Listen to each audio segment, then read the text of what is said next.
तो ये हमारा ऑनलाइन एफबीआर का मालूमात पोर्टल है जिसके अंदर तमाम वो इंफॉर्मेशन जो हमारी फाइनेंशियल्स होती हैं, जिनके अंदर हमारे पैसे का लेन देन होता है और जिनके ऊपर स्पेसिफिकली हमारा टैक्स कहीं ना कहीं से कट रहा होता है या पे हो रहा होता है, तो वो सारी की सारी इंफॉर्मेशन आपकी एफबीआर के यहाँ पोर्टल के ऊपर मौजूद होती है। ठीक है। इसके अलावा अगर हम अपने सिलेबस को फर्दर देखें तो जो आईआरएस का पोर्टल है, हम वापस अपने उस पे जाते हैं एफबीआर के पोर्टल के ऊपर और हम वहां से फर्दर चीजों को थोड़ा सा देखते हैं। अच्छा, उसके बाद ये इनकम टैक्स, दूसरा टैब हमारा इनकम टैक्स का है। या अगर मैं कहूं अब इसके साथ ना, अच्छा, इनकम टैक्स का जो है वो नाम लिखा हुआ है।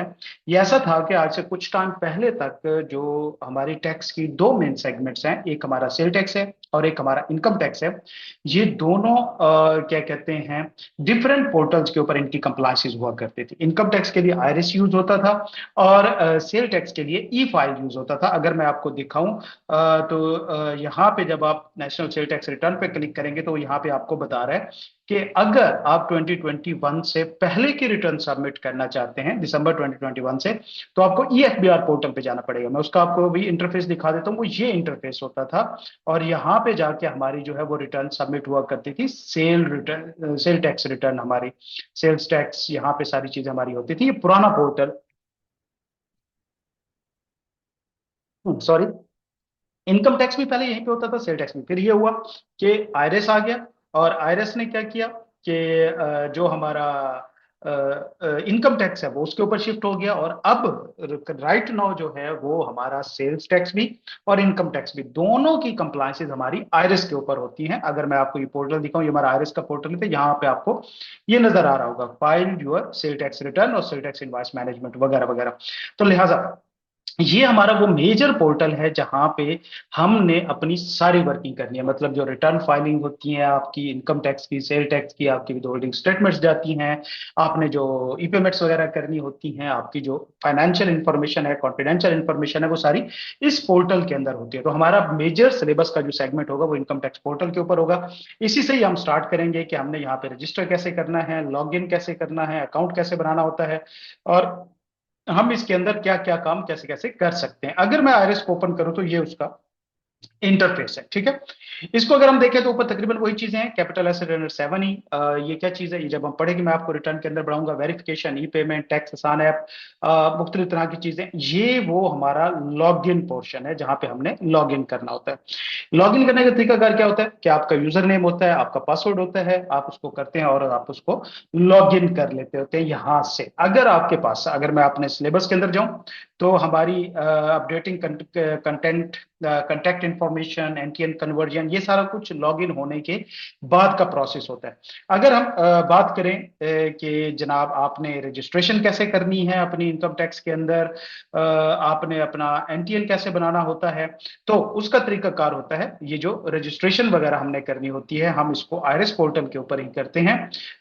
यहाँ पे अगर हम देखें तो यहाँ पे क्या कहते हैं, एक ऑप्शन हमारे पास मौजूद है न्यू रजिस्ट्रेशन का।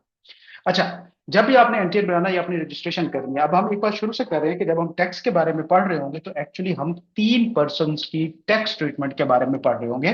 Number one individual, number two AOP, number three company, और चौथा फेडरल गवर्नमेंट है, उसका हमारे सिलेबस से कोई लेना देना नहीं है।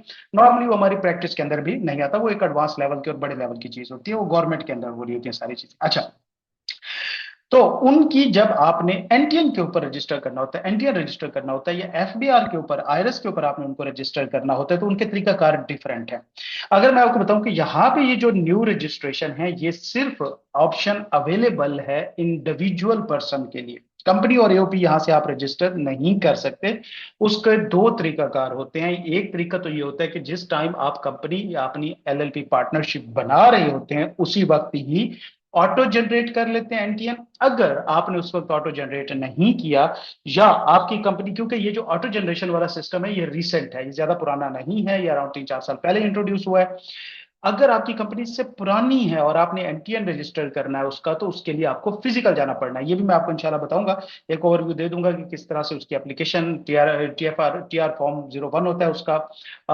उसके बाद क्या कहते हैं, उसके साथ कौन कौन सी डॉक्यूमेंटेशन लगनी होती है, आपको अपने लोकल सीआरओ में जाना होता है, वहां पे जाके बायोमेट्रिक वगैरह होती है और आपका एनटीएन लग जाता होता है। तो वो पार्टनरशिप और कंपनी का एनटीएन रजिस्टर कराना मैनुअल तरीका है, अगर आपकी company at a time of incorporation आपने ऑटो जनरेट नहीं करवाया। लेकिन यहां से क्या होता है, आपकी न्यू रजिस्ट्रेशन होती है, न्यू रजिस्ट्रेशन फॉर इंडिविजुअल। अगर हम इसे ओपन करेंगे तो यहां पे हमें नजर आएगा सीएनआईसी नंबर, और सीएनआईसी नंबर हमें पता है कि किन का होता है, उन इंडिविजुअल का होता है जो सॉरी उन पर्सन का होता है जो नेचुरल पर्सन होते हैं, जिनका आईडी कार्ड बना होता है। ठीक है, ये कैसे रजिस्टर होता है ये हम अपने नेक्स्ट लेक्चर में हम शुरू यहीं से करेंगे इंशाल्लाह। और साथ में आपको एक दूसरा नजर आएगा, रजिस्ट्रेशन फॉर पीओसी। अब अच्छा, जब हम न्यू रजिस्ट्रेशन करते हैं तो इसके कुछ प्री रेक्विजिट्स होते हैं। नंबर वन, इसका प्री रेक्विजिट जो होता है वो ये है कि जो मोबाइल नंबर आप इसमें यूज कर रहे हैं, जिसपे आपको ओटीपी आना है या वेरिफिकेशन होनी है, वो आपके सीएनआईसी पे रजिस्टर्ड होना चाहिए।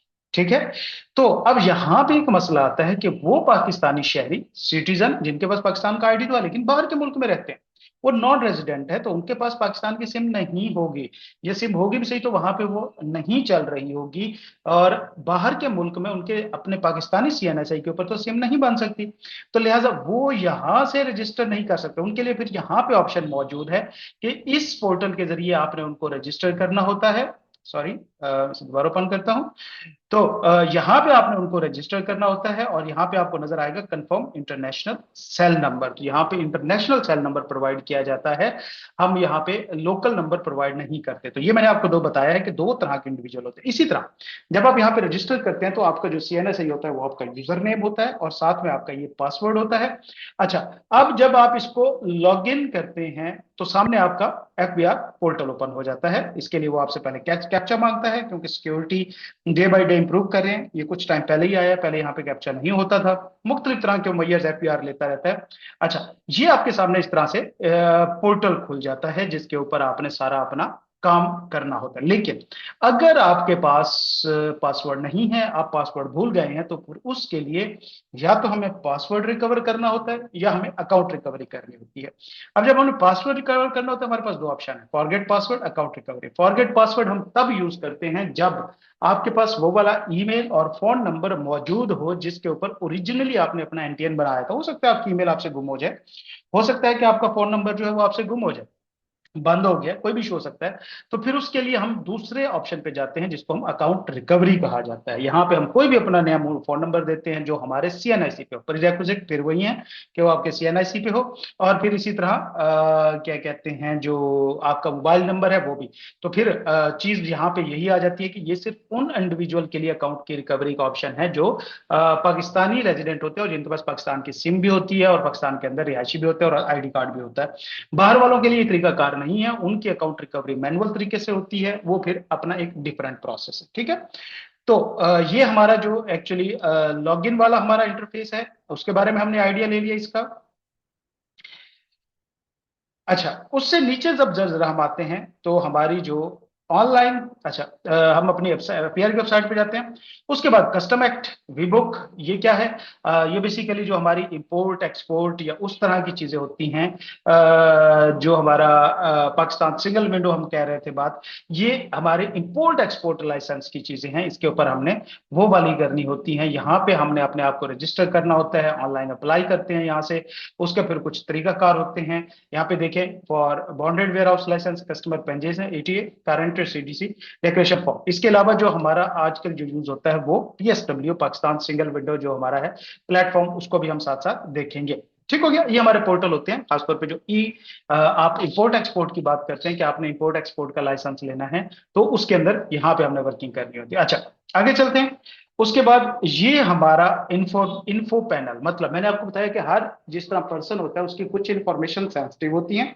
वो सेंसिटिव इंफॉर्मेशन तो आपके पोर्टल के अंदर, मतलब आईरिस के अंदर मौजूद होती है। अगर आपके पास लॉगिन नहीं है तो आपको वो कोई शख्स उसे एक्सेस नहीं कर सकता। लेकिन आपकी कुछ इंफॉर्मेशन पब्लिक भी होती है जिसको कोई भी शख्स देख के वेरीफाई कर सकता होता है। अब होता क्या है कि मैंने आपको बताया था कि जो भी आपने एज अ बिजनेस या एज इंडिविजुअल आपने जब भी किसी को कोई पेमेंट करनी होती है, तो आपने उसमें से टैक्स काटना होता है। टैक्स काट के गवर्नमेंट को जमा कराना होता है, और रिमेनिंग अमाउंट जो है वो आपने पे करनी होती है। अब यहाँ पे एक इशू ये आता है कि कितना टैक्स काटना होता है, तो उसके कुछ रेट्स हैं। हम उन रेट्स की भी बात करेंगे। क्या कहते हैं, यहाँ पे आपको विदहोल्डिंग कार्ड वगैरह नजर आ जाएंगे। मैं आपको वो भी दिखा दूंगा इंशाल्लाह थ्योरी वाले पोर्शन के अंदर। तो यहाँ पे ये देखें, विदहोल्डिंग टैक्स रेट्स भी मौजूद है। अगर मैं इसको पहले ओपन करके आपको एक बार दिखा दूं, उसके बाद हमारे लिए थोड़ा सा आसानी हो जाएगी इस पॉइंट को समझना। यहाँ पे देखें, यहाँ पे लिखा हुआ है कौन कौन सी चीजें हैं जिनकी जब आप पेमेंट करेंगे तो आपने टैक्स काटना है। तो ये पहले अंडर सेक्शन 148, ये सेक्शन इंपॉर्टेंट है। ये वो मेजर सेक्शन है जिन्हें आपको याद रखना चाहिए। 148 डील करता है इंपोर्ट्स को, इंपोर्ट ऑफ गुड्स जब आप करते हैं और जब आपने कोई पेमेंट करनी होती है उसके बदले में, तो आपने टैक्स काटना होता है। अब आपने कितना टैक्स काटना होता है, तो उसके अंदर डिफरेंट स्केड्यूल्स हैं। ठीक है, 12 स्केड्यूल्स है। उसके बाद मुख्तलिफ तरह की इसके अंदर फार्मा प्रोडक्ट, मुख्तलिफ तरह की प्रोडक्ट्स हैं और सब के लिए रेट डिफरेंट है। अब रेट क्या है, यहाँ पे देखिए 1% और 2%। अब यहाँ पे आपको दो चीजें नजर आएंगी, ATL rates, non ATL rates. अच्छा, इससे ज्यादा अगर मैं बात करूं सिंपल तरीके से, तो ये वाला तकरीबन आप में से ज्यादातर लोग सेक्शन फेस करते हैं या उसको अंडरस्टैंड करेंगे। ये सेक्शन 149 जो कि विदहोल्डिंग टैक्स ऑन सैलरी को डील करता है, कि आपकी सैलरी के ऊपर जो टैक्स काट के पे होता है उसके रेट्स क्या होंगे। तो यहाँ पे ये स्लैब रेट दिए होंगे। अच्छा, अब जब आपको टैक्स काटना होता है तो उसके रेट डिफरेंट होते हैं depending upon your ATL status. ATL का मतलब होता है एक्टिव टैक्स पेयर लिस्ट, और जिन लोगों का नाम इस लिस्ट के अंदर आता है उन्हें हम एक्टिव टैक्स पेयर कहते हैं, और या फाइलर कहते हैं। समझ आ गए, फाइलर भी कहते हैं नॉर्मली, जो हम अपनी कॉमन वर्डिंग में यूज करते हैं इसका नाम फाइलर होता है। और जब हम थोड़ा सा टेक्निकल लैंग्वेज में जाते हैं तो उसको एक्टिव टैक्स पेयर कहा जाता है। ये वो कौन लोग होते हैं, ये किन लोगों का नाम आता है, ये वो लोग होते हैं जो अपनी return within due date, जो हमारी ड्यू डेट होती है, ये थ्योरी के सेक्शन में आप बताऊंगा, 30 सितंबर भी होती है और 31 दिसंबर भी होती है। किनके लिए कौन सी है, ये हम थ्योरी वाले पोर्शन में करेंगे इंशाल्लाह। तो विद इन ड्यू डेट जो शख्स अपनी रिटर्न जमा करा देता है तो उसको कहा जाता है एक्टिव टैक्स पेयर या फाइलर। तो अगर आप एक्टिव टैक्स पेयर हैं तो आप पे जो रेट लगते हैं वो डिफरेंट होते हैं, और अगर आप इनएक्टिव हैं या आप नॉन एक्टिव टैक्स पेयर हैं या आप क्या कहते हैं नॉन फाइलर हैं, तो फिर आपके ऊपर ये टैक्स रेट लगते हैं। नॉर्मली डबल होते हैं, जो एक्टिव या फाइलर के ऊपर होते हैं कम रेट होते हैं, और इसी वजह से लोग ज्यादातर फाइलर होते हैं। और ये आपका एक मेजर चंक ऑफ रेवेन्यू होता है ये वाले क्लाइंट्स, कि जब भी लोगों ने खास तौर पे अपनी कोई जमीन परचेज करनी है, लैंड परचेज करनी होती है, या अच्छा मैं आपको दिखाता हूं ज्यादातर लोग आपके पास फाइलर होने क्यों आएंगे। जब आपने कोई जमीन वगैरह परचेज करनी है, goods and services under contract, ये मुख्तलिफ सेक्शंस हैं, ये आपने खोल के एक बार इसको लाजमी पढ़ लेना है। यहाँ पे मैंने आपको दिखा दिया कहाँ पे एक्सपोर्ट है, रेंट ऑन इमूवेबल प्रॉपर्टी है, प्राइस मॉड्स हैं, उसके बाद सेल है, petroleum, advance cash, motor vehicle. अच्छा, ये देखें, ये मोटर व्हीकल का टैक्स है। मतलब अगर आप कोई गाड़ी खरीदते हैं तो जब आप उसका ट्रांसफर कराते हैं तो उसके ऊपर आपको टैक्स पे करना पड़ता है। कितना टैक्स पे करना होता है ये देखें। तो जैसे कोई शख्स, और ये ठीक ठाक अमाउंट होती है, जब आप 1 करोड़ की गाड़ी ले रहे हैं, 0.5% और 1.5% में ठीक ठाक मेजर फर्क आता है कि कितना होगा, 50,000 और 1.5 लाख में बड़ा फर्क है। तो लोग नॉर्मली इसके लिए खुद को फाइलर कराना पसंद करते हैं। सेम इसी तरह अगर हम 236 पे जाएं, नीचे चलते हैं, advance tax on foreign investment 233, broker to the tax on motor vehicles, ये भी मोटर व्हीकल पे टैक्सेस हैं। मुख्तलिफ तरह की मोटर व्हीकल्स होती है तो उनके हिसाब से electricity consumption, telephone, transfer of immovable property, ये जरा गौर से देखें। ये वो सेक्शन है जिसकी वजह से मेजर लोग जो हैं वो अपने आप को फाइलर करवाते हैं। नॉन फाइलर के ऊपर जो रेट है 4.5% और नॉन फाइलर पे 11.5% है। और लेट फाइलर क्या होता है, ये एक और कैटेगरी है, ये भी हम सीखेंगे साथ में। ये 7.5% है। मतलब आप देखें कि आप अगर कोई लैंड खरीदते हैं, फाइलर हैं, तो अब से के 2 करोड़ की जमीन है, तो आप खुद देखें कितना टैक्स बनता है उस पर, 8-10 लाख, और इस पे चला जाए तो 4-4.5 लाख बनता है, इस पे देखें तो कहीं पे चला जाता होता है टैक्स उसका। तो पॉइंट ये है कि लोग फाइलर होते हैं अब, या नॉन फाइलर होते हैं। तो आपके लिए इस इंफॉर्मेशन को पब्लिक रखने का क्या पर्पज है, वो इसलिए कि जब आप पेमेंट कर रहे हैं तो आपको ये पता होना चाहिए कि आपने किस रेट के ऊपर टैक्स काटना है। और ये आप कैसे पता चलेगा, ये जब तक आपको ये पता नहीं चलेगा कि अगला बंदा फाइलर है या नॉन फाइलर है। और एक तीसरी कैटेगरी भी होती है एग्जेम्प्ट होना, कि बिल्कुल भी उसके ऊपर टैक्स नहीं काट सकते आप। तो जब तक आपको ये पता नहीं चलेगा कि वो क्या है, आप नहीं कंफर्म कर सकते कि वो शख्स का आपने कितना टैक्स काटना है। तो लिहाजा इसके लिए फिर हमें चेक करना पड़ता है कि क्या वो फाइलर है, तो फिर हम उसके लिए एक्टिव टैक्स पेयर लिस्ट, ये हमारे पास पूरी लिस्ट है, यहाँ पे आप इसे डाउनलोड कर लेंगे, बहुत बड़ी लिस्ट है। तो आप इसको क्या कहते हैं, डाउनलोड करके इसमें उस बंदे का नाम सर्च कर सकते हैं, सीएनएसी सर्च कर सकते हैं, एनटीएन सर्च कर सकते हैं, तो आपको पता चल जाएगा वो बंदा फाइलर है कि नहीं। सेम इसी तरह सेल्स टैक्स के अंदर भी सेम रूल्स फॉलो होते हैं। तो सेल टैक्स में अगर आपने देखना है कि एक्टिव है, तो उसकी भी यहाँ पे लिस्ट मौजूद है, आप इसको डाउनलोड करके इसके अंदर उसका नाम देख सकते हैं। बाकी ई पेमेंट वगैरह वगैरह छोड़ें। अच्छा, अब यहाँ पे एक चीज है, ऑनलाइन वेरिफिकेशन पोर्टल। ये क्या है, ये मैं आपको बताता हूँ। जब आप इसे ओपन करेंगे तो यही आईआरएस का पेज ही ओपन होगा। ये आईआरएस वाला ही पेज इसका ओपन होगा। और इसके जरा नीचे चलते हैं, यहीं पे मैंने रोका था, अब मैं नीचे आता हूँ। यहाँ पे आए, ये ऑनलाइन वेरिफिकेशन पोर्टल है।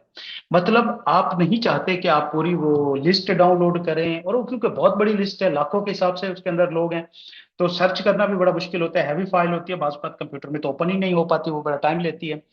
तो लिहाजा उसका बेहतरीन तरीका ये है कि आप ऑनलाइन उस स्पेसिफिक बंदे का सिर्फ रिकॉर्ड सर्च कर लें।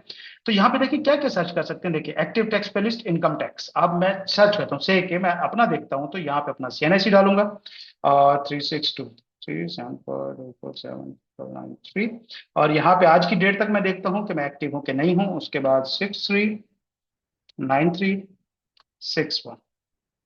जब हम वेरीफाई करेंगे तो ये देखिए मेरे पास क्या स्टेटस आ गया, एक्टिव। तो मुझे पता चल गया, अब मैंने इसको पेमेंट करनी है इस बंदे को, तो मुझे पता है कि ये एक्टिव है। इसके ऊपर मैं देखूंगा कि फाइलर का रेट लगाना है इसके ऊपर, और उसको मैं उस हिसाब से कर दूंगा। सेम इसी तरह अगर मैं किसी को, आजाद कश्मीर का कोई शहरी है, तो उनकी एक्टिव टैक्स पर थोड़ी सी डिफरेंट होती है लिस्ट, उसकी अलहदा से लिस्ट इशू होती है, तो उसकी लिस्ट भी मैं यहीं से ऑनलाइन कर सकता हूँ। इसी तरह अगर मैंने पूरी लिस्ट ही डाउनलोड करनी है, तो मैं यहाँ से डाउनलोड कर लेता हूँ। इसी तरह एक्टिव एंड सेल टैक्स भी आ गया। अच्छा, ये तीसरा अगला है टैक्स पेयर प्रोफाइल इंक्वायरी। ये सब आप लोगों ने करके देखना है, ये सब आपने करके देखना है।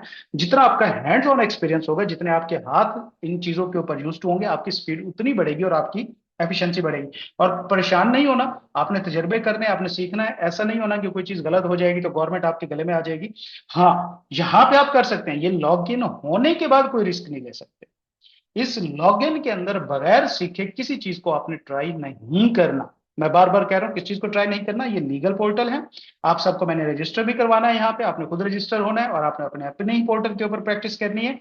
तो किसी तरह की भी कोई एक्टिविटी ऐसी नहीं करनी जो मैं आपको नहीं बताऊंगा। इसके अंदर आपके ऊपर लीगल इश्यूज आ सकते हैं, आपकी चीजें खराब हो सकती हैं।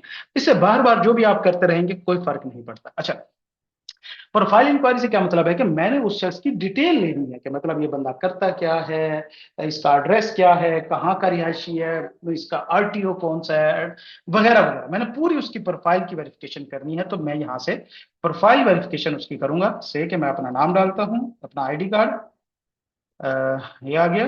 ये बाकी सारे मेरे क्लाइंट्स हैं, तो आपने बॉदर नहीं करना इन चीजों को। इंशाल्लाह आपके भी इसी तरह ही होंगी लिस्टें भरी हुई। अच्छा, ये देखिए अब ये मेरी प्रोफाइल आ गई, रजिस्ट्रेशन नंबर, रेफरेंस नंबर। अच्छा, ये reference number actually NTN number कहा जाता है, पहले इसे एनटीएन कहते थे, बाद में हमारे सीएनआईसी को हमारा एनटीएन कह दिया गया था। अभी भी कोई शख्स अगर आपसे एनटीएन मांग रहा हो, तो स्पेसिफिकली ये रेफरेंस नंबर मांग रहा होता है। अच्छा, यहाँ पे जाएंगे तो सॉरी, ये देखें, यहाँ पे जाएंगे तो पैरामीटर में आपका रजिस्ट्रेशन नंबर यही होता है, आप इसके जरिए से भी सर्च कर सकते हैं।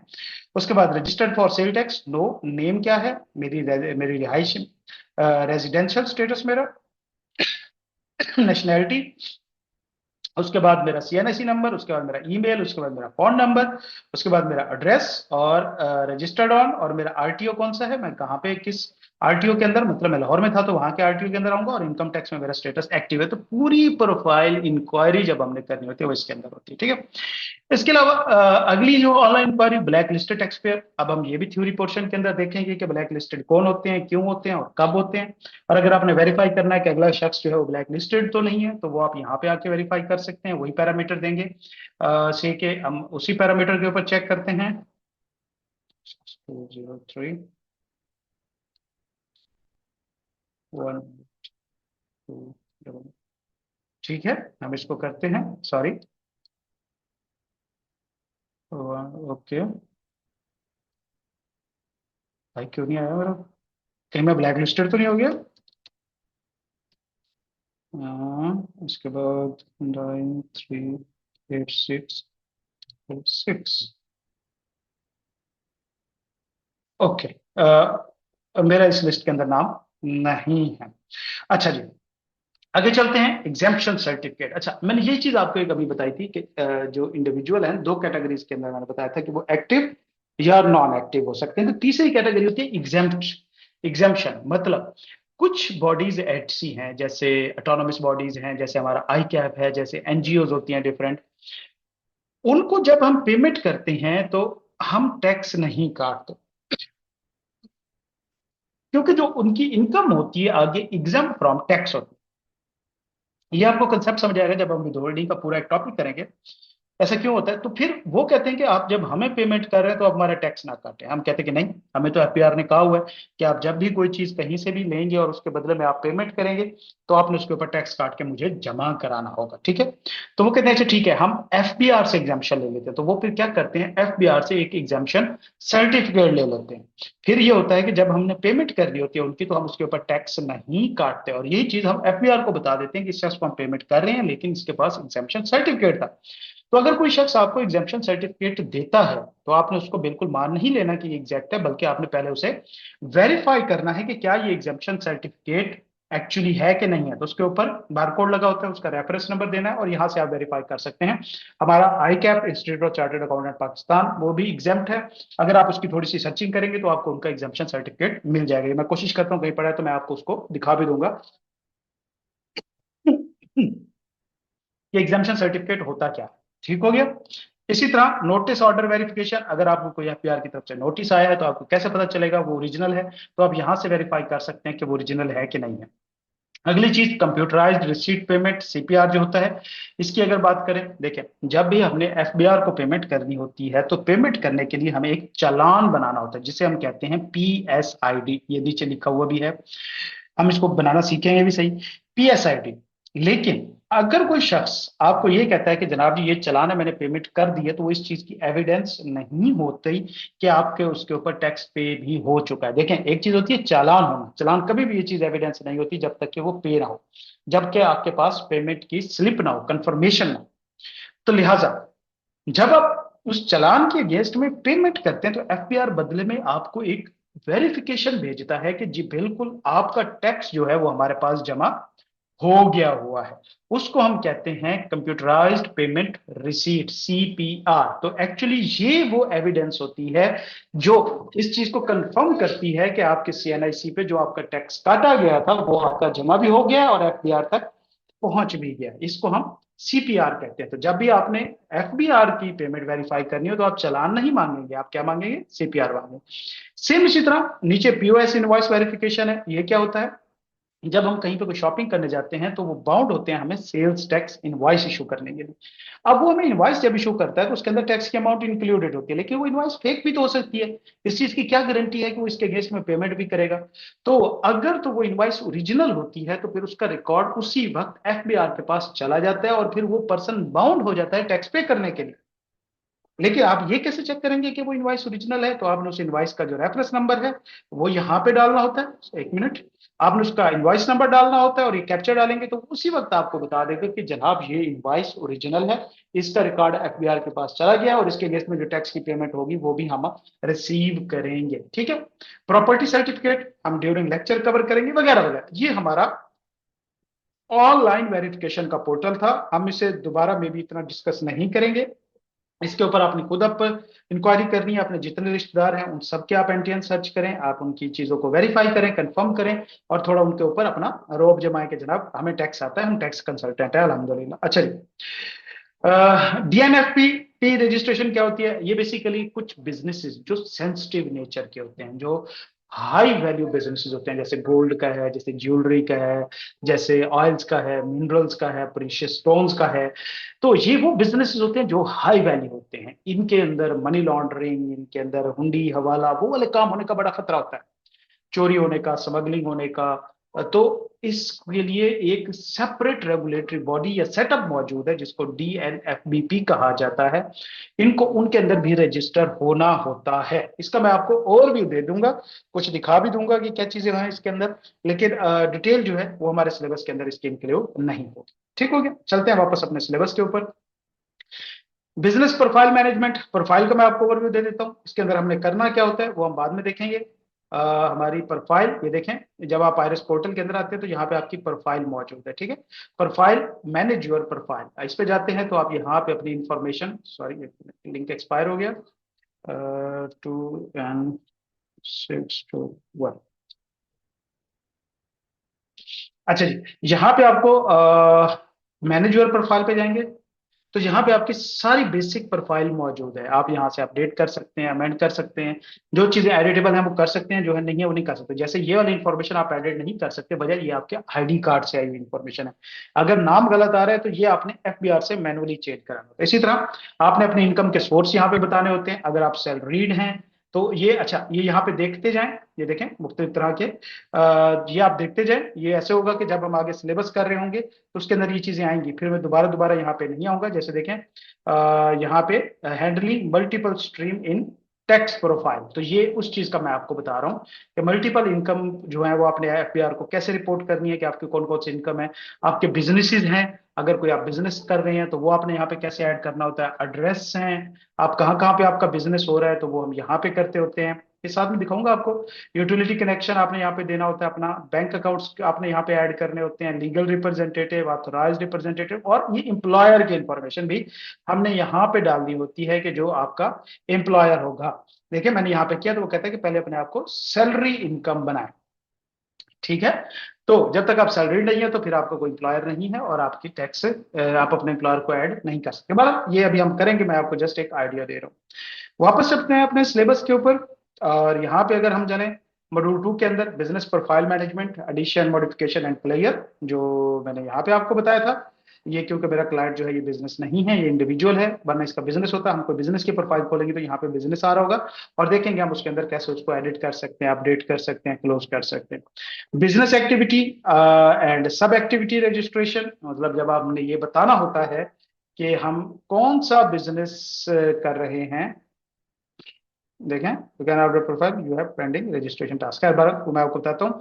ये देखें यहाँ पे कैपेसिटी होती है, आपने एड्रेस का बताना है, और फिर जब वन से ऐड करेंगे तो हमसे पूछेगा कि ये बिजनेस किस चीज के अंदर इन्वॉल्व है, ये कौन सा बिजनेस है, और ये कौन कौन सी एक्टिविटीज के अंदर इन्वॉल्व है। समझ आ गई बात? अच्छा जी।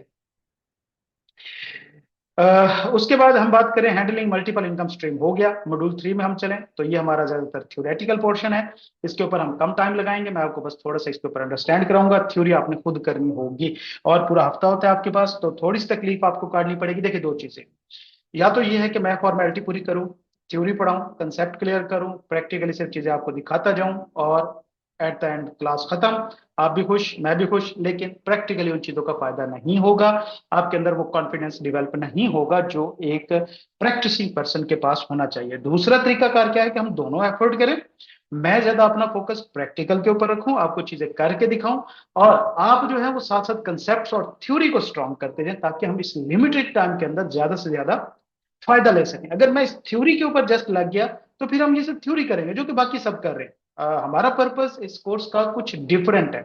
इसके अंदर मैं आपको ये भी बताऊंगा कि आपने क्लाइंट्स कैसे हंट करने हैं, लोगों को रीच कैसे करना है, लोगों को आपने सेस कैसे करना है, वगैरह वगैरह सारी चीजें मैं आपके साथ डिस्कस करूंगा। तो फिर अगर सिर्फ थ्योरी पढ़ा के मैं आगे भेजूंगा तो जब तक आप मार्केट के अंदर निकम्मे बैठे हैं तो तब तक हमारा भी यहाँ पे बैठ के एफर्ट करने का कोई फायदा नहीं है। तो आपने साथ साथ मेरे एफर्ट करनी है। खैर बहरहाल ये कुछ लॉस है, ये हम करेंगे। उसके बाद ये वो चीज है मॉड्यूल 3 जो हम लेक्चर 1 के अंदर ही कवर करेंगे। लेक्चर 1 में हमें बेसिकली एक आइडिया लेना होगा शुरू में, और फिर हम इनको डिटेल के अंदर करेंगे। ये इसकी थ्योरी मैं आपको साथ बता दूंगा, प्रैक्टिकल साथ करूंगा। तो इसको हमें इस तरह कवर करना है कि हम प्रैक्टिकल करते जाएंगे, जैसे ही प्रैक्टिकल में एक टॉपिक उठाएंगे साथ उसकी थ्योरी देख लेंगे, और वो मैं आपको दे दूंगा। आइडिया मैं आपको दे दिया करूंगा, कंसेप्ट मैं आपको दे दिया करूंगा, रीड आपने खुद करना होगा, और कोई क्वेश्चन होगा तो वो आप मेरे से पूछ लेंगे आके, ठीक हो गया। तो ये हमारा मॉड्यूल 3 इनकम टैक्स के हवाले से है। इसी तरह टैक्स कंप्लाइंसेस, रिटर्न वगैरह सबमिट करना, विद होल्डिंग सबमिट करना, ये तकरीबन प्रॉपर प्रैक्टिकल चीज है। हैंडलिंग ये थ्योरेटिकल चीज है। With holding audits, conduct management, ये भी सारी थ्योरेटिकल चीज है। Under section 120 and 121 original and best statement assessment theoretical चीज है। अपीलेट फोरम, अपील प्रोसीजर्स, ये भी थ्योरेटिकल चीजें हैं जिनके अंदर हम रूल्स पढ़ेंगे, जिनके अंदर हम प्रोसेसेस को देखेंगे। हम देखेंगे किस तरह से हमने अपील करनी होती है, कौन कौन से नोटिस होते हैं, उनको रिप्लाई कैसे करना होता है, कितना टाइम पीरियड होता है, आपने अपील करनी है, आपके पास क्या लिमिटेशन है, कितने केसेस हैं, कैसे पे करना है, उसके फॉर्म्स कौन से होते हैं, चलान्स कौन से होते हैं, ये हमने चीजें देखनी है। जब मॉड्यूल 4 में जाते हैं तो फिर हमारा शुरू होता है दूसरा सेगमेंट, और वो है सेल्स टैक्स का। सेल्स टैक्स में अगर हम देखें, VAT framework, structure, principle, mechanism, theory है, इनपुट आउटपुट टैक्स, ये हमारा एक प्रैक्टिकल का पूरा टॉपिक है जिसके ऊपर हम पूरी रिटर्न करेंगे। साथ साथ मैं आपको बताऊंगा भी सही, और फिर मैं इसका थ्योरी आपको hand over as a notes दे दिया करूंगा, जिसमें तमाम इनपुट टैक्सेस या आउटपुट टैक्सेस जो जो मौजूद हैं उनकी डिटेल इसके अंदर मौजूद होगी, और कंसेप्ट मैं आपको लेक्चर में डिलीवर करूंगा। उसके बाद डिफरेंट शेड्यूल्स होते हैं। क्यों होते हैं? जैसे अभी हमने पीछे देखा कि जब हम विदहोल्डिंग टैक्स रेट्स कर रहे थे तो वहां पे हमने डिफरेंट शेड्यूल्स देखे थे कि उनके वेस के रेट डिफरेंट हो रहे थे। सेम इसी तरह सेल्स टैक्स के अंदर भी डिफरेंट गुड्स जो होती हैं वो डिफरेंट शेड्यूल्स के अंदर फॉल करती हैं, और क्या कहते हैं, उनके भी हमने रेट्स देखने होंगे। तो लिहाजा शेड्यूल देखेंगे, third, fifth, six, casual, exempt में, टैक्सेबल सप्लाईज में, रिटेल वैल्यूज में, और इसी तरह एक्सपोर्ट जो है हमारी, इन शेड्यूल्स को भी हम देखेंगे कौन कौन सी चीजें इसके अंदर फॉल करती हैं। Procedure compliance, process of sale tax registration and cancellation, क्या कहते हैं, प्रैक्टिकल पूरे का पूरा रजिस्टर करने का तरीकाकार हम देखेंगे। जैसे मैं अगर आपको भी थोड़ा सा आइडिया दे दूं, तो ये हमारा आयरिस था, और इसको मैं करता हूं क्लोज, इधर ले जाता हूं, क्लोज हो जाता है। तो यहाँ पे ये ऊपर आपको डिफरेंट चीजें नजर आ रही होंगी। रजिस्ट्रेशन में चलेंगे तो यहाँ पे आपको ये एक एप्लीकेशन नजर आएगी, file for document initiated. Actually मैंने पहले ओपन की हुई है, मैं इधर ड्राफ्ट में आता हूँ।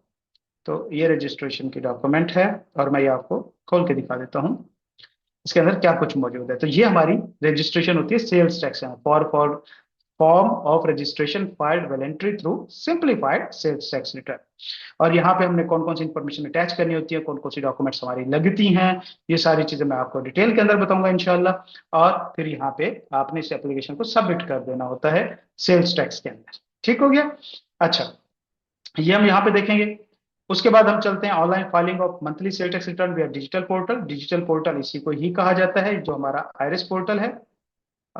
इसके ऊपर यहाँ पे ये सेल टैक्स रिटर्न का ऑप्शन मौजूद है, आपने किस मंथ की रिटर्न फाइल करनी है, क्योंकि इसकी मंथली कंप्लायंस होती है, तो आप उसकी रिटर्न यहाँ से सबमिट कर सकते होते हैं। कैसे होनी है, इसके अंदर डिफरेंट एनेक्जर्स होते हैं, वो हम साथ साथ करेंगे इंशाल्लाह।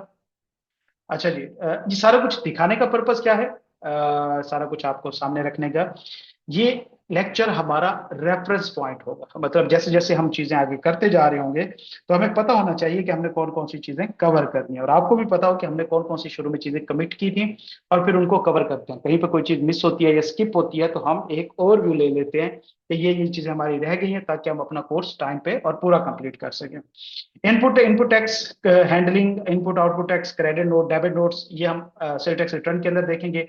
एडजस्टमेंट, कैरी फॉरवर्ड, ये प्रैक्टिकल चीजें हैं। Sale tax withholding responsibilities and compliance, ये हमारी थ्योरी का पार्ट है।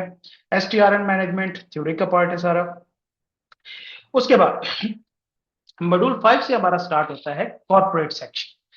कॉर्पोरेट सेक्शन से देखें, मैंने आपको पहले आइडिया दिया हुआ है कि हर बिजनेस की दो साइड्स होती हैं, एक फाइनेंशियल साइड, दूसरी operational side. Financial side deal करती है आपके inflows, outflows, taxes, fine, penalties, इन मामला को। वो डील करता है एफबीआर, जो इनकम टैक्स और सेल टैक्स होगा। वो हमारे पहले 4 मॉड्यूल्स के अंदर कवर हो गए। अब आ जाती है हमारी दूसरी साइड, ऑपरेशनल साइड, जिसके अंदर उसका एक लीगल स्ट्रक्चर क्या होगा, उसके अंदर कौन होगा, उनकी मैनेजमेंट कैसे होगी, वो काम कैसे करेंगे, डिसीजन मेकिंग कैसे होगी, मीटिंग्स कैसे होंगी, उनके रूल्स क्या होंगे, कौन डायरेक्टर बन सकता है, कौन नहीं बन सकता, वगैरह वगैरह। तो जो ऑपरेशनल साइड्स होती हैं वो अदर रेगुलेटरी बॉडीज डील करते हैं, और उनमें एक major regulatory body SECP. SECP के अंदर हमने बिजनेसेस को रजिस्टर करने होते हैं। अच्छा, अब अगर मैं बात करूं तो हमने अभी बात की थी पर्सन्स, और पर्सन्स में कितने पर्सन्स थे? 3 पर्सन्स थे, इंडिविजुअल, एओपी और कंपनी। पहली चीज अगर हम बात करें इंडिविजुअल की, तो इंडिविजुअल सिर्फ और सिर्फ एफबीआर पे रजिस्टर हो सकते। इंडिविजुअल बिजनेस कहीं पे भी और as a legal structure register नहीं होता, एससीसीपी में नहीं होता, पार्टनरशिप के अंदर नहीं होता, किसी और जगह पर रजिस्टर नहीं होता। अगर सोल प्रोप्राइटर बिजनेसेस को लीगल अपनी एग्जिस्टेंस साबित करनी होती है तो वो एफबीआर के पोर्टल की रजिस्ट्रेशन ही सफिशिएंट होती है। यहां तक क्लियर है? लेकिन अगर आपके पास पार्टनरशिप है, अब पार्टनरशिप की मल्टीपल टाइप्स होती हैं, जनरल पार्टनरशिप होती हैं, लिमिटेड पार्टनरशिप होती हैं, लिमिटेड लायबिलिटीज पार्टनरशिप होती हैं। इनमें जो पहले दो टाइप्स हैं, जनरल और लिमिटेड पार्टनरशिप, इनको रजिस्टर कराने का तरीकाकार डिफरेंट है। वो मैनुअली रजिस्टर होती हैं और उनके लोकल रजिस्ट्रार होते हैं। आपने वहीं पे जाके अपना मेमोरेंडम लेके जाना होता है, सॉरी एग्रीमेंट लेके जाना होता है। साथ में आपने अपने सारे पार्टनर लेके जाने होते हैं वहां पे रजिस्ट्रार के पास। आपने फीस जमा करानी होती है, एक चालान होता है 32A का। और उसके बाद आपने क्या कहते हैं बायोमेट्रिक वेरिफिकेशन करानी होती है और फिर वहां रजिस्टर होता है। लेकिन जो तीसरी टाइप है LLP, legal liability partnership, limited liability partnership sorry, ये रजिस्टर होती है आपकी एसएससीपी के अंदर, कि ये आपका ऑनलाइन प्रोसेस सारा हो जाता है। तो ये प्रोसेस हम डिटेल के अंदर देखेंगे। बाकी दो पार्टनरशिप के रजिस्ट्रेशन का प्रोसेस मैं आपको मैनुअली गाइड कर दूंगा। ठीक हो गया।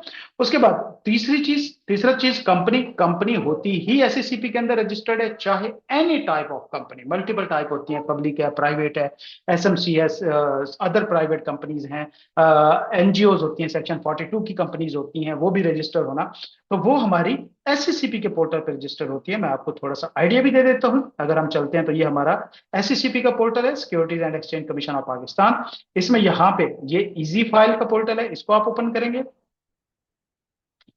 जब आप इसे ओपन करेंगे तो आपके सामने इस तरह से पेज आता है। यहाँ पे अकाउंट बनाना हम सीखेंगे, लॉगिन करना हम सीखेंगे, फिर इसके अंदर कंपनी कैसे बनती है वो हम सीखेंगे। तो बहरहाल मैं लॉगिन कर लेता हूँ मेरे किसी क्लाइंट का, और हम इसे लॉगिन करते हैं।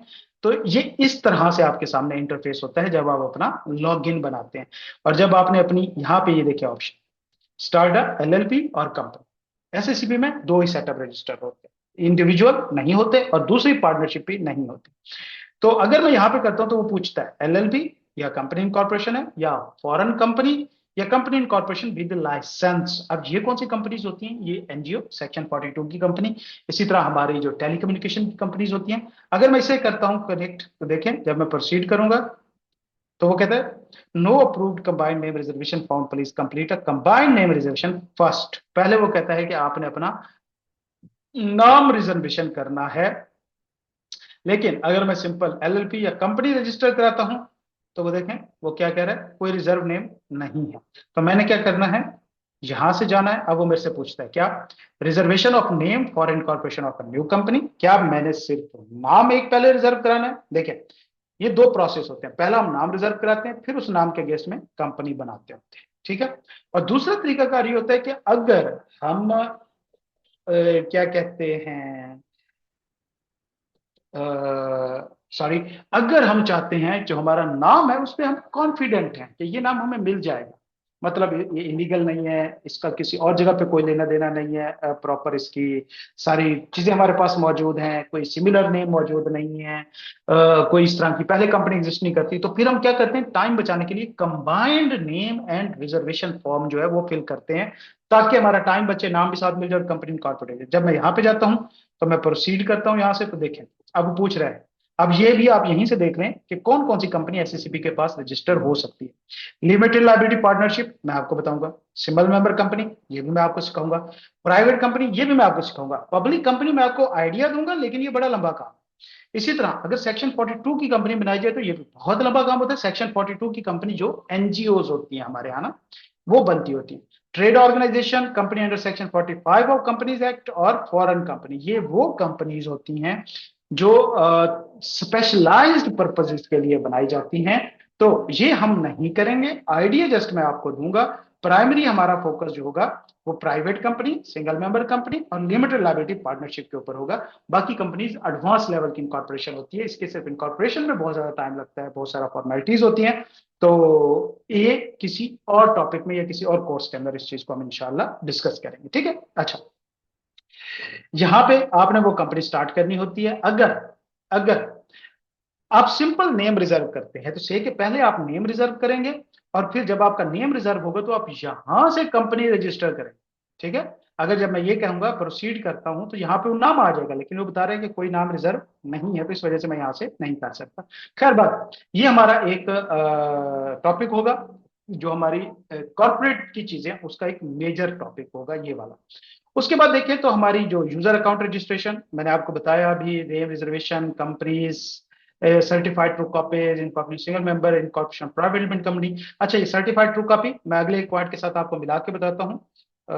इसको यहीं पे करते हैं। अच्छा सर, इधर ही बता देता हूँ, इसके साथ एक चीज मिस है और वो है हमारी कंप्लायंसेस। देखें, company banana is not a big deal. असल चीज क्या है, कंपनी बाद में चलाना, रन करना, तो हर कंपनी की कंप्लायंसेस होती हैं जो कि सिलेबस के अंदर यहाँ मौजूद नहीं है, लेकिन इंशाल्लाह मैं आपको वो साथ साथ कराऊंगा, जो भी इजिली अवेलेबल होंगी। जैसे मैं यहाँ पे जाता हूँ तो फाइलिंग एंड कंप्लायंसेस और प्रोसीड करता हूँ, तो हम देखते हैं कि कंपनी की कौन कौन सी कंप्लायंसेस होती हैं। ये देखें, ये सारी एक कंपनी की कंप्लायंसेस होती हैं जो उसने करनी होती है, डिफरेंट फॉर्म्स होते हैं जो उसने भेजने होते हैं। ये सर्टिफाइड ट्रू कॉपी आपको यहाँ पे नजर आ रहा होगा।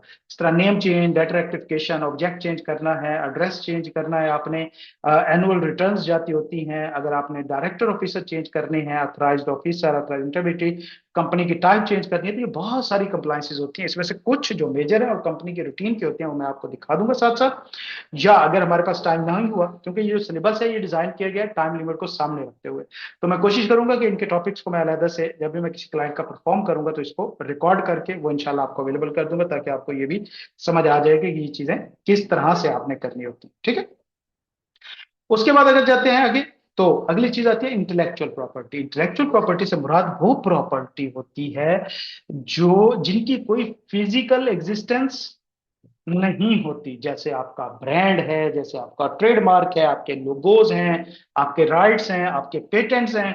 तो ये वो प्रॉपर्टीज है जिनके कोई फिजिकल एग्जिस्टेंस नहीं होती, और जब फिजिकल एग्जिस्टेंस नहीं है तो फिर आप उसके ऑनर भी नहीं होते। आप कैसे उसकी मलकियत साबित करोगे कि ये एक चीज फिजिकली एग्जिस्ट ही नहीं करती। तो ये वाली जो प्रॉपर्टीज होती हैं, राइट्स, ट्रेडमार्क, पेटेंट्स, इनकी रजिस्ट्रेशन के लिए एक अलहदा से ऑफिस मौजूद होता है जिसे हम कहते हैं आईपीओ, इंटेलेक्चुअल प्रॉपर्टी ऑर्गेनाइजेशन। और यहां पे जाके हमने इसको रजिस्टर करा लेना होता है अपने नाम के ऊपर। अब ये होता है कि ये नाम, ये आपका लोगो, ये आपकी कलर स्कीम कोई और यूज नहीं कर सकता। देखें, ट्रेडमार्क, पेटेंट, डिजाइन, कॉपीराइट, तो जीआई, आईपीएल लेजिस्लेशन वगैरह मुख्तलिफ यहाँ पे इंफॉर्मेशन मौजूद है। अच्छा, ये आपने एक काम करना है कि इन वेबसाइट्स के साथ एक बार यूज टू हो जाए। देखें, लेक्चर्स के अंदर जब मैं आपको पढ़ा रहा हूं तो मैं आपको वो चीजें पढ़ा रहा हूं जो आज तक हो चुकी। I am not talking about the future. लेकिन ये चीजें ऐसी हैं जिनके बेस के ऊपर डेली बेसिस पे चेंज हो रहे होते हैं, नए नए एस आर आ रहे होते हैं, नए नए रेगुलेशन आ रहे होते हैं, नए नए नोटिस आ रहे होते हैं। तो लिहाजा ये चीजें हमारी जो है वो डेली बेस पे अपडेट हो रही होती है। तो अब मसला ये है कि क्लासेस लेने के बाद आपको फर्दर नॉलेज कहाँ से मिलेगा? तो फर्दर नॉलेज आपको यहां से मिलेगा। अपने आप को आपको अपडेट रखना पड़ेगा। आप एक दिन भी इन चीजों से नहीं हट सकते। आपने फेसबुक पे, सोशल मीडिया पे, जहां जहां पे भी मौजूद है, आप ऐसे पेजेस लाइक करके रखें जो लीगल मैटर से रिलेटेड हैं, जो टैक्सेशन से रिलेटेड हैं, जो कोर्ट से रिलेटेड हैं, जहां पे हमारे डिसीजंस आ रहे होते हैं, हमारे ऑर्डर्स आ रहे होते हैं, हमारी अपडेट्स आ रही होती है, ताकि आप अपने आप को डेली बेसिस पे अपडेट रखें इन चीजों को। तो इन वेबसाइट्स को आपने लाजमी अपने पास सेव करके रखना है और इनको कंटिन्यूसली विजिट भी करते रहना। तो ये हमारा आईपीओ है। उसके बाद जब हम चलते हैं तो chamber of commerce. Chamber of commerce क्या होता है बच्चा? ये भी एक रेगुलेटरी बॉडी है जो बिजनेसेस के इंटरेस्ट को प्रोटेक्ट करने के लिए बनाई गई है। अब ये प्रोसेसेस मैनुअल होते हैं। Chamber of commerce regional nature के हैं। जिस तरह अगर इस्लामाबाद की बात करें तो यहाँ पे Islamabad chamber of commerce and industries, ICCI है। इसी तरह लाहौर में बात करेंगे तो वहां का एलसीसीआई है, लाहौर चैम्बर ऑफ कॉमर्स है। इस तरह हर जगह के अपने चैम्बर ऑफ कॉमर्स हैं। तो आप इसके अंदर रजिस्टर होना क्यों जरूरी होता है? देखिए, जितने भी बड़े लेवल के बिजनेस एग्रीमेंट्स होते हैं, इंटरनेशनली एग्रीमेंट्स होते हैं, गवर्नमेंट के ठेके होते हैं, इनके अंदर जब आप जाते हैं तो वो आपसे डिमांड करते हैं कि आप किसी ना किसी बिजनेस रेगुलेटरी, अगर आप बिजनेसमैन हैं तो बिजनेस रेगुलेटरी बॉडी का पार्ट हो। जिस तरह डॉक्टर जो है वो पीएमडीसी के होते हैं, ऐसी बात है। इसी तरह इंजीनियर जो है वो पंजाब पीईसी के होते हैं, पंजाब इंजीनियरिंग काउंसिल के साथ उन्हें रजिस्टर होना चाहिए। और इसी तरह जो आप, अगर आप बिजनेसमैन है तो आपको चैम्बर ऑफ कॉमर्स के साथ रजिस्टर होना चाहिए। अगर आप चार्टर्ड अकाउंटेंट है तो आपको आई कैप साथ रजिस्टर होना चाहिए। तो लिहाजा ये रजिस्ट्रेशन इसलिए आपकी जरूरी होती है। मैं आपको यहाँ पे दिखाता हूँ। इसका हम देखेंगे तरीकाकार क्या होता है, कौन कौन से फॉर्म्स होते हैं, इसके अंदर कुछ रेफरेंस चाहिए होते हैं, कितनी फीस होती है, इनकी रिन्यूअल कब होती है, आपने कैसे करना होता है, मेंबरशिप आप इसकी कैसे ले सकते हैं, वगैरह वगैरह। मैं आपको सारा कुछ इसमें गाइड करूंगा इंशाल्लाह। अच्छा, उसके बाद module 9, international trade license, import export, जो मैंने आपको वी बुक दिखाया है, या PSW, Pakistan single window, online हो जाता है, वो मैं आपको सिखाऊंगा। अच्छा, पीएसडब्ल्यू क्या होता है उसका भी मैं आपको वेबसाइट दिखा देता हूँ, एक बार उसे भी देख लें। वो हमारी होती है PSW, Pakistan single window operations.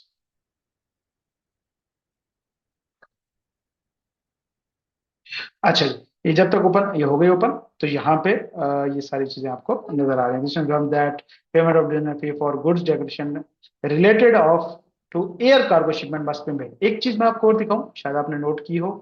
अ, एक मिनट दीजिए मुझे, इनको मुझे क्लोज करने दें सारा। ये देखें, air cargo shipment must B, ये दोनों सेम नोटिफिकेशन।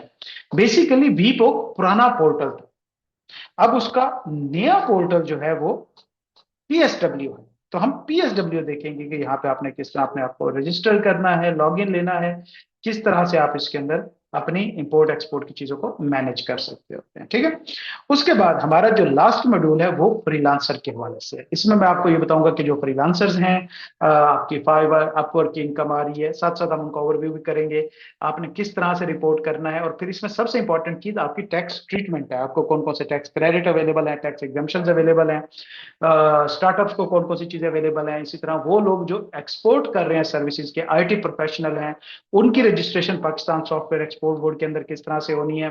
तो ये सारी चीजें हम अपने मॉड्यूल 10 के अंदर करें। ठीक है, तो